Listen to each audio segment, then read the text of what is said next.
Hier, je me suis rendu à l'Assemblée générale de ma copropriété. L'AG, c'est un moment clé dans la vie de toutes les copros.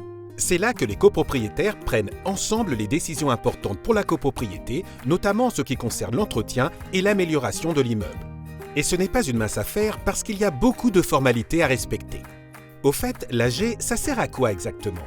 À valider les comptes, les dépenses et les budgets, à désigner un syndic, à prendre toutes les décisions liées à l'organisation, à la gestion et aux travaux dans la copro.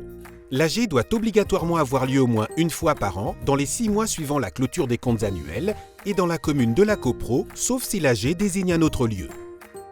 Avant le jour J, il y a 2 ou 3 choses à préparer.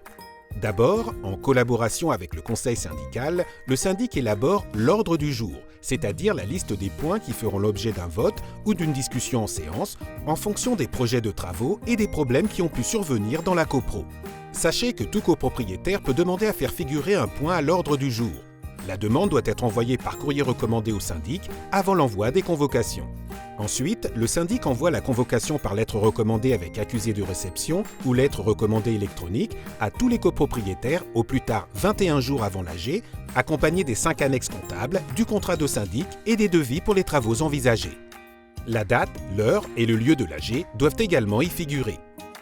Le jour J, voici comment se déroule l'AG. Chaque copropriétaire émarge la feuille de présence. L'Assemblée commence par élire le bureau, composé du président qui anime l'AG, du secrétaire qui rédige le compte-rendu et d'éventuels scrutateurs qui contrôlent les votes. Ensuite, les pouvoirs des absents sont remis au président de séance pour distribution et signature. Un pouvoir, c'est l'autorisation qu'un copropriétaire donne à une autre personne pour le représenter et voter à sa place lors de l'AG. Et c'est là que les choses sérieuses commencent. Chaque résolution inscrite à l'ordre du jour est traitée successivement après avoir été débattue. Les votes se font en fonction du nombre de tantièmes de chaque copropriétaire. Allez, on y est presque. Il reste encore quelques bricoles à faire. Le procès-verbal d'AG est vérifié et signé en fin de séance par le bureau. Dans le mois qui suit, le syndic le diffuse par lettre recommandée aux opposants et absents et par courrier simple aux autres copropriétaires. Et si on n'est pas d'accord avec une décision prise lors de l'AG? Sachez que seuls les opposants ou absents peuvent contester une décision dans un délai de 2 mois après l'envoi du procès-verbal en saisissant le tribunal de grande instance. Voilà, maintenant vous savez tout. Petite astuce concernant mon AG d'hier. On a économisé du temps de préparation et de la paperasse grâce à l'outil collaboratif de notre syndic, Côtoie.